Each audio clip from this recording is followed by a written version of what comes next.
코레일이 채무불이행 상태에 빠진 용산개발 사업 대책 마련에 나섰습니다. 삼성전자가 오늘 밤 미국 뉴욕에서 갤럭시 S4를 공개합니다. 한국은행이 기준금리를 연 2.75%로 5개월째 동결했습니다. 방송통신위원회가 불법 보조금을 지급한 이동통신 3사에 대해 53억 원의 과징금을 추가로 부과했습니다. 시청자 여러분 안녕하십니까? 센 경제 현장의 강동석입니다. 코스피가 선물옵션 동시만기일 대형 이벤트에도 불구하고 장 막판 상승 반전에 성공했습니다. 자세한 이야기 구경호 기자 연결해서 알아보겠습니다. 안녕하십니까? 네, 안녕하십니까? 네, 자세한 마감 시황 전해주시죠. 네, 14일 코스피 지수는 전날보다 2.4포인트 오른 2213포인트의 장을 마감했습니다. 금융통화위원회에서 기준금리를 동결한 데 더해 선물옵션 동시만기일을 맞아 외국인과 기관의 투자 심리가 위축됐습니다. 하지만 개인이 저가 매수에 나서며 지수 상승을 견인했습니다. 외국인과 기관이 각각 1917억 원, 720억 원어치를 순매도했지만 개인이 2596억 원어치를 순매수하며 지수를 끌어올렸습니다. 업종별로는 전기가스업과 종이목재가 2% 이상 올랐고 보험, 음식료품, 운수창고, 건설업은 내렸습니다. 시가총액 상위 종목 중에서는 현대차와 기아차, SK하이닉스, SK텔레콤 등이 상승했습니다. 반면 삼성전자, 현대모비스, 포스코 등은 하락했습니다. 또 STX 페노션이 산업은행의 인수 가능성으로 인해 4.5% 올랐고 대우인터내셔널이 미얀마 광고의 투자 유치에 성공하면서 4.38% 올랐습니다. 롯데관광개발은 용산개발 무산으로 인해 이틀째 가격 제한폭까지 하락했습니다. 네, 범 LG가의 3세가 선박펀드 보유 지분을 손실보고 정리했다고 하는데 어떻습니까? 네, 범 LG가 3세들이 2007년 선박투자회사의 첫 투자 이후 6년 만에 보유 지분을 정리했습니다. 하지만 선박투자회사가 기한이익 상실 등으로 주가가 크게 떨어진 탓에 큰 손실을 본 것으로 나타났습니다. 이날 금융감독원에 따르면 구자학 아오홈 회장의 장녀인 구미연 씨는 보유하고 있는 코리아퍼시픽 5 선박투자회사 주식 15만 주 전량을 지난 6일과 7일 장내에서 팔았습니다. 구 회장의 차녀인 구명진 씨는 물론 부인인 이수키 씨도 같은 달 8일과 13일 각각 5만 주와 10만 주를 장내에서 매도했습니다. 이들은 이번 매각으로 대규모 손실을 기록한 것으로 추산됩니다. 첫 투자 당시 5천원 선을 웃돌던 코리아5의 주가가 500원 밑으로 떨어지며 최소 수억 원가량의 손실을 기록한 것으로 보입니다. 이들이 장내에서 매도한 주당 가격은 452원에서 648원입니다. 총 매각 금액은 1억 6,274만 원에 불과합니다. 네, 금통위가 기준금리를 동결했고 채권 강세는 여전할 것 같은데 어떻습니까? 네, 한국은행 금융통화위원회가 5개월 연속 기준금리를 동결했지만 국내 채권 시장은 꿈쩍도 하지 않았습니다. 외국인이 국채 선물을 매도하며 시장이 출렁거릴 듯 했지만 다음 달 기준금리가 인하될 수 있다는 기대감이 여전히 시장을 지배하면서 강보합으로 장을 마감했습니다. 이날 금융투자협회에 따르면 국거채 3년물 수익률은 전날보다 0.01포인트 오른 2.62%를 기록했습니다.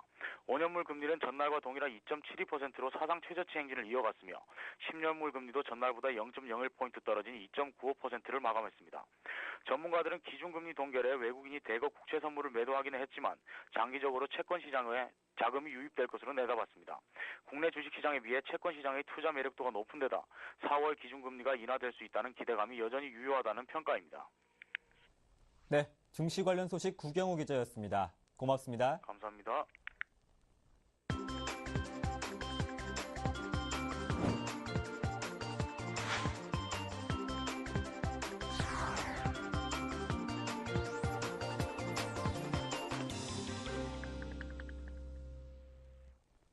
오늘의 주요 뉴스입니다. 코레일이 채무불이행 상태에 빠진 용산개발 사업 대책 마련에 나섰습니다.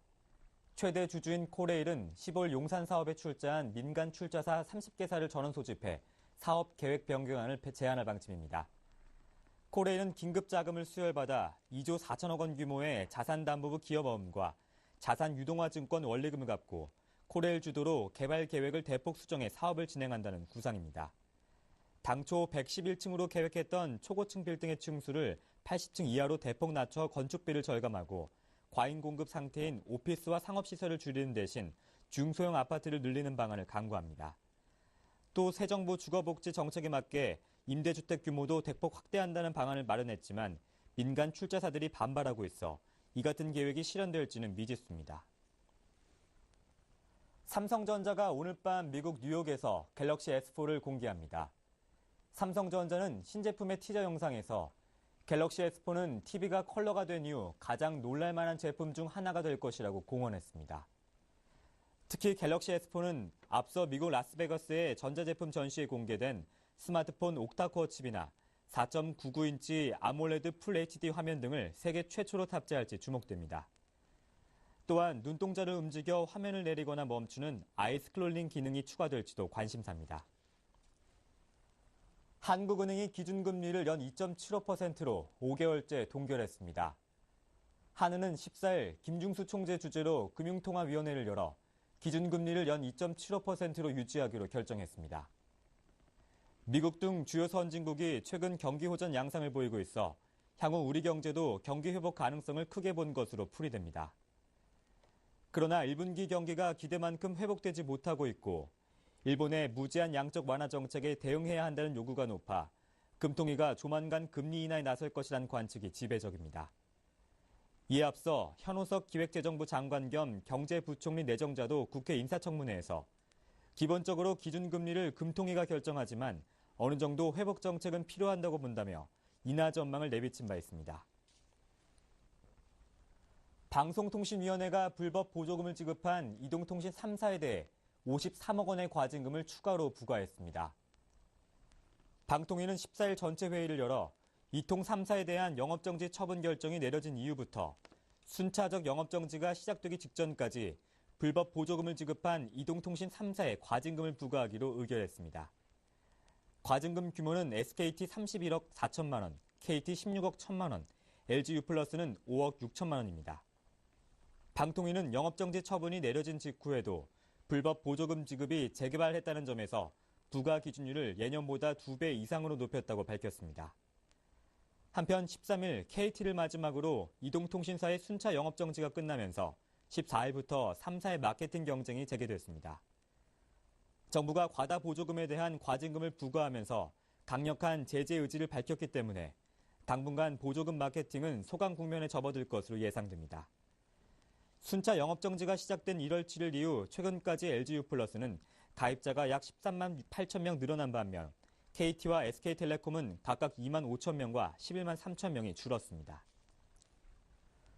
박근혜 대통령은 김종은 전 후보의 사퇴로 공석이었던 미래창조과학부 장관에 최문기 한국과학기술원 경영과학과 교수를 내정했습니다. 최 내정자는 경북고 출신으로 서울대 응용수학과를 졸업했고 한국통신학회 부회장을 지낸 정보통신 전문가입니다. 공정거래위원회는 위원장에는 한만수 이화여대 법대 교수가 내정됐습니다. 한 교수는 사시 22회 출신으로 김앤장 법률사무소 변호사와 한양대 법대 교수 등을 역임했습니다. 법제처장은 재정부 법제처 차장이 임명됐으며 국가보훈처장에는 박승춘 현 처장이 유임됐고 식품의약품안정처장에는 정승 한국말산업중앙회 회장이 기용됐습니다. 미국 국제무역위원회가 애플 제품이 삼성전자의 특허를 침해했는지에 대한 최종 판정을 5월 말로 또다시 연기했습니다. 미국 국제무역위원회는 당초 이달 7일 최종 판정을 하기로 했으나 13일 한 차례 연기했으며 이번에 또다시 오는 5월 31일로 최종 판정을 미뤘습니다. 판정 연기 이유에 대해서는 미국 국제무역위원회는 특허 침해 소송 대상이 된 애플 제품이 미국으로 수입이 금지될 경우 시장에 미치는 영향에 대한 추가 조사가 필요하다고 설명했습니다. 이는 애플 제품이 삼성전자의 특허를 침해한 가능성에 염두를 둔 것이어서 주목됩니다. 삼성전자는 작년 6월 애플의 아이폰과 아이팟, 아이패드 등 모바일 전자제품이 특허를 침해했다고 미국 국제무역위원회에 제소했습니다. 위원회는 작년 8월 예비 판정에서는 애플의 손을 들어줬지만 이후 삼성전자의 요청을 받아들여 재심사를 진행해왔습니다. 북한이 대남 위협 수위를 높여가고 있는 가운데 김정은 국방위원회 제1위원장이 연평도와 백령도를 겨냥한 포사격 훈련을 지도했다고 북한 조선중앙방송이 밝혔습니다. 방송에서는 김정은 원수님께서는 대연평도와 백령도 타격에 실전 능력 판정을 위한 실탄 사격 훈련을 지도하셨다고 전했습니다. 사격 훈련은 연평도와 백령도에 있는 우리 연평도 서방어 부대본부와 육해병 여단본부, 포진지 등을 가상 대상물로 정하고 집중 타격하는 방식으로 진행됐다고 중앙방송이 설명했습니다. 김정은 국방위원회 제1위원장이 직접 포사격 훈련을 지도한 것은 한미연합 키리졸브 연습에 대응하면서 대남 위협 수위를 최대한 끌어올리는 것으로 풀이됩니다. 네, 세계 대형 펀드들이 국채에서 부동산 쪽으로 투자처를 옮기고 있다고 합니다. 자세한 소식을 서울경제신문 국제부의 이태규 기자 연결해서 알아보겠습니다. 안녕하십니까? 예, 안녕하세요. 네, 어떤 펀드들이 얼마만큼 투자를 하고 있습니까? 예, 흐름을 주도하고 있는 것은 국부펀드들입니다. 6,900억 달러에 달하는 기금을 운용하는 세계 최대 국부펀드 노르웨이 글로벌 펀드 연금은 최근 3년 사이 유럽 내 부동산에 67억 달러를 투자했고 앞으로 8년 동안 280억 달러를 추가로 투입할 계획입니다. 캐나다 연기금도 부동산 투자 비중을 2007년에 4.3%에서 현재는 11.1%까지 늘린 상황이고요. 영국의 더 시티 UK의 조사에 따르면 최근 1년 새 글로벌 국부펀드의 부동산 투자는 30%가량 늘어난 것으로 나타났습니다. 네, 국부펀드의 부동산 투자가 늘고 있는데 글로벌 투자 시장을 좌우하는 또 다른 축인 사모펀드, 같은 움직임 보이고 있습니까? 네, 그렇습니다. 세계 최대 사모펀드인 블랙스톤 그룹은 지난해에만 133억 달러에 달하는 부동산 펀드를 조성했는데요. 이는 업계 사상 최대 규모입니다. 세계적 사모펀드 KKR도 5억 달러 규모의 부동산 전용 펀드 출범을 준비하고 있는데요. KKR이 부동산에만 투자하는 펀드를 조성하는 것은 이번이 처음으로 그만큼 시장을 유망하다고 보고 있다는 뜻입니다. 네, 굵직굵직한 펀드들이 부동산 시장으로 옮겨가고 있는데 그 직접적인 배경은 무엇입니까? 네, 글로벌 경기가 호전되고 있는 탓입니다. 이들은 2008년 금융위기가 닥치면서 어느 곳에다 투자를 해도 리스크가 높아 연 1%의 낮은 이윤을 줘도 손실 위험은 없는 미국이나 독일 같은 나라의 국채에 돈을 넣어왔습니다. 하지만 최근 들어 경기가 살아날 조짐을 보이면서 국채에서 돈을 빼 높은 수익을 창출하는 부동산으로 가고 있는 것입니다. 이에 대해 캐나다 연기금의 그램 이디 수석 부사장은 채권 수익률이 너무 낮아지면서 부동산이 리스크는 다소 높지만 훨씬 높은 수익을 올릴 수 있다고 생각하게 된 것이라고 배경을 설명했습니다. 네, 최근 일본의 부동산 시장도 다시 살아난다는 소식 전했었는데 글로벌 부동산 시장의 전망도 긍정적입니까? 예, 그렇습니다. 일단 투자액이 계속해서 늘어날 전망입니다. 미국의 월스트리트 저널은 대형 펀드들이 이렇게 부동산 매입에 나서면서 향후 10년간 부동산 투자가 가파르게 늘어날 것이라 관측했습니다. 세계적 부동산 컨설팅 업체인 존스 반미살도 전 세계 상업용 부동산 거래 규모가 2012년 4,500억 달러에서 2030년에는 1조 달러를 돌파할 것이라고 내다봤습니다. 다만 미국이나 유럽, 일본 등이 그동안 풀었던 돈을 다시 걷어들이는 이른바 출구 전략을 시행할 때가 언젠가는 올 텐데요.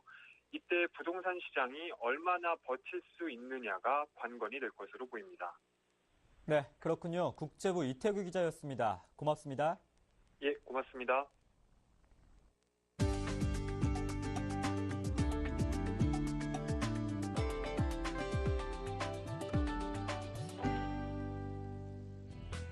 한화그룹이 서울대생들을 대상으로 한 대졸공채 설명회에 탤런트 김태희 씨를 초청했습니다. 14일 오전 서울대 박물관 강당에서 열린 한화그룹 채용 설명회에서 김태희 씨는 모교 후배들에게 한화그룹 채용 안내에 대해 설명했습니다. 김태희 씨는 이외에도 학창시절 에피소드, 홍보 모델 활동 등 자신의 경험담을 들려줬습니다. 이날 설명회에는 재학생들이 모여 성황을 이뤘습니다. 서울대를 졸업한 김태희 씨는 한화그룹의 홍보 모델로 활동하고 있습니다. 한화가 대졸공채 설명회에 연예인을 초청한 것은 이번이 처음입니다.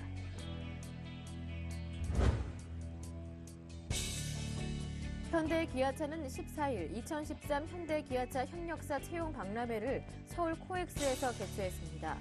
올해 2회째를 맞이한 채용 박람회는 우수인재 채용에 어려움을 겪는 부품 정비 협력사를 지원하는 행사로 총 430여 개 협력사가 참가합니다. 개막식에는 윤상직 지식경제부 장관, 방하남 고용노동부 장관, 유일호 유장희 동반성장위원회 위원장, 김억주 현대차 부회장 등이 참석했습니다.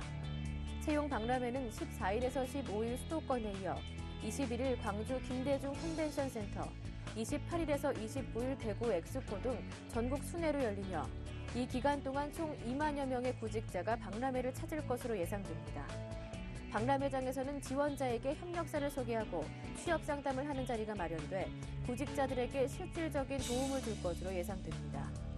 현대기아차의 1차 협력사는 지난해 15,000여 명을 채용했으며 올해도 상반기에 대졸, 고졸 사무직 3,000명을 채용하는 등 올해 총 10,000여 명의 일자리를 창출할 것으로 현대차 그룹은 내다보고 있습니다.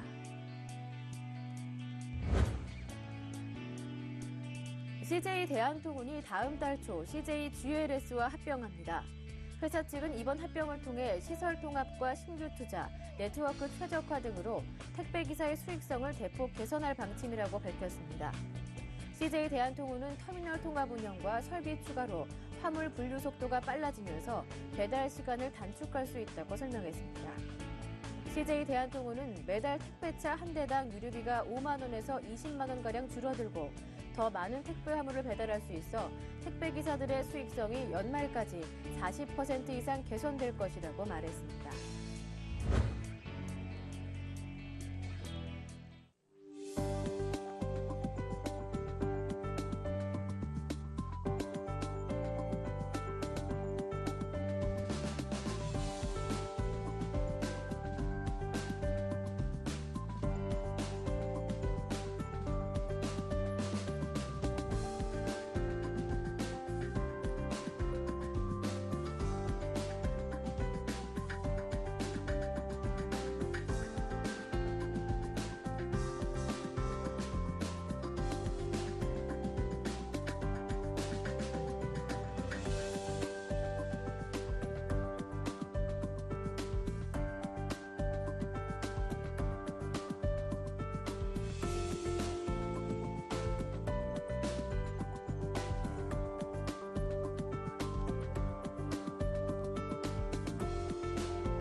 (3월 14일) 센 경제 현장이었습니다. 시청해주신 여러분 고맙습니다.